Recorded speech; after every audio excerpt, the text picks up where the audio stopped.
মনি মনি এখানে রাস্তার মধ্যে সব কি বিক্রি করছে? আরে মনিটা আবার কে? আরে ও আমার বোন। কি ব্যাপার মনি, তুই রাস্তায় দাঁড়িয়ে আম পেয়ারা? যে আমাদের পুরো সংসারটা ভাইয়া চালাতো, কিন্তু ভাইয়া বিদেশে যাওয়ার পরে চাকরি করে যে টাকা পাঠাতো, হঠাৎ করে টাকা পাঠানো বন্ধ করলো। বাবার চিকিৎসার জন্য টাকা সব খরচ হয়ে যায়। ভাইয়াও কোনো টাকা দেয় না, বাবা মারা যায়। তারপরে যত সম্পদ হয়ে এগুলো নিয়ে বসেছি। ঠিক আছে, সবই বুঝলাম, কিন্তু একটা বার তো আমাকে জানাতে পারতি। তোর এই অবস্থা, এই অবস্থার মধ্যে তুই আমাকে কোনো কিছু বলবি না? হতে পারি আমি তোর পাতানো ভাই, হতে পারে তোর সাথে আমার রক্তের কোনো সম্পর্ক নেই, কিন্তু রক্তের সম্পর্কের চেয়েও তুই আমার কাছে অনেক বড়। তোকে আমি বোন বলে স্বীকৃতি দিই। তুমিও তো দেশের বাইরে চলে গিয়েছিলে, এই জন্য আমি কোনোভাবে তোমার ঠিকানা বা তোমার ফোন নাম্বার কোনোটাই পাইনি, এই জন্য তোমাকে আর জানানো হয়নি। কথা বলে তুমি দেখতে পাচ্ছ যে গাড়ির ভিতরে তোমাকে বলেছি সে আমার বোন হয়, এখানে আসো তোকে আমি বোন বলে দাবি করছি, আর তুমি তাকে এইভাবে অপমান করছো। ভাইয়া, আমার মনে হয় কিভাবে কথা বলতে হয় তাকে শেখাচ্ছিলাম। শোন, তুই এসব বাদ দে, তুই আমার সাথে গাড়িতে ওঠ। আরে কি শুরু করলাম? ও আমাদের গাড়িতে উঠবে কেন? হ্যাঁ, আর তুমি ওর সম্বন্ধে জানোই বা কি? হ্যাঁ, তুমি ওর সম্বন্ধে কোনো কিছু জানো না। ও যে আমার জীবনের জন্য কত ইম্পর্টেন্ট সেটা একমাত্র আমি জানি। সো প্লিজ মাঝখানে কোনো কথা বলো না। ভাইয়া, আমি ভালো আছি, আর এগুলো করে আমি খুব ভালোভাবে সংসার চালাতে পারছি। এসব দোকান ফোকান দিয়ে কোনো কিছু হবে না। তোকে আমার সাথে যেতে বলছি, তুই আমার সাথে আয়। আয় বলছি।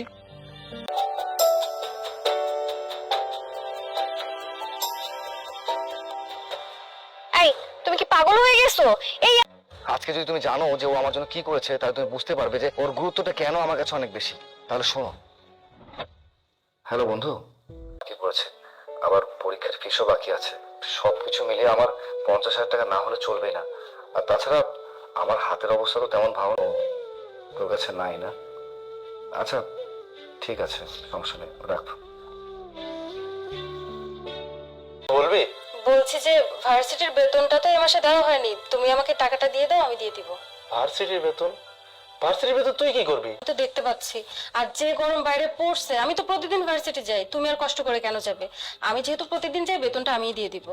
আচ্ছা ঠিক আছে, যা।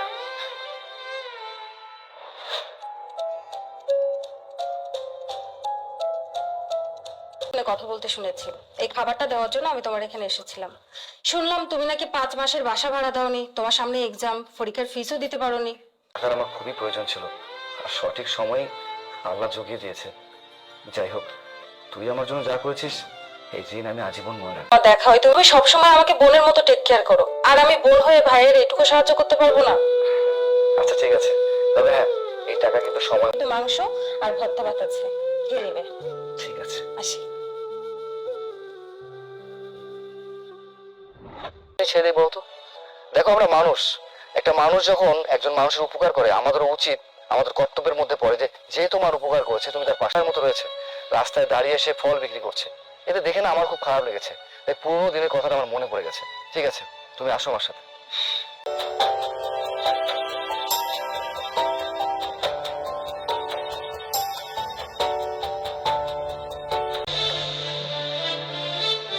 তারপর জন, কেমন আছো তুমি?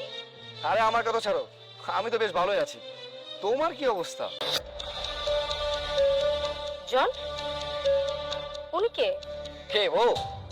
তোমাকে বলেছিলাম না কলেজ লাইফে বিরিয়ানি বিক্রি করছে, আর আমি, আমাকে দেখো, আমাকে তুমি রিজেক্ট করেছে।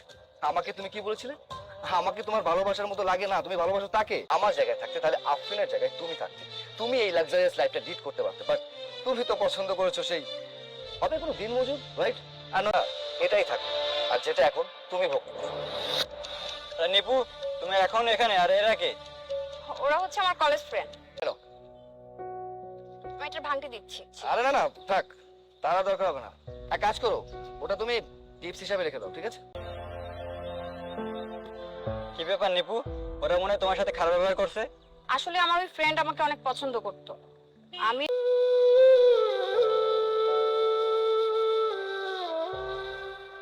Good, very good.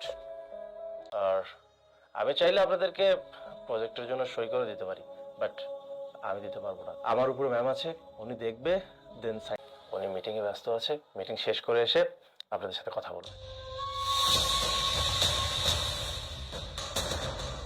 মজায় করছেন? কি বলছেন? উনি তো আমার ম্যাম, আর উনি আমাদের এই কোম্পানি ওনার। ম্যাম আসুন বসুন। ঘটনার জন্য আমি আন্তরিকভাবে দুঃখিত। আর ও আপনার সাথে অনেক খারাপ ব্যবহার করেছে। ওর পক্ষ থেকে আমি আপনাকে সরি বলছি। আর তুমি তুমি কি বললে? আমি বিরিয়ানি বিক্রি করি। হ্যাঁ, আমি বিরিয়ানি বিক্রি করি। ওই হোটেলটাও আমার। আর এই কোম্পানি তোমাকে কেন রিজেক্ট করেছিলাম জানো? কারণ তোমার না অনেক অহংকার। তোমার বাবার প্রচুর টাকা, সেই অহংকারে তো তোমার পা মাটিতেই পড়তো। আমি যাকে ভালোবাসি সে অনেক গরিব ছিল। হ্যাঁ, সে আমাকে খুব ভালোবাসে। সে অনেক পরিশ্রম করে আজকে এই কোম্পানির মালিক হয়েছে। তোমার স্বভাবটা না সেই আগের মতোই আছে। বুঝতে পেরেছো? Madam, madam I am really sorry.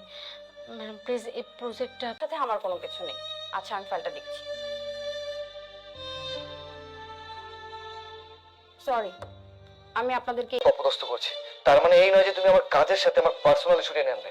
দেখো, আমি যেটা অন্যায় করেছি তার জন্য আমি রিয়েলি সরি। আমি তোমার কাছে ক্ষমা চাচ্ছি। Please please.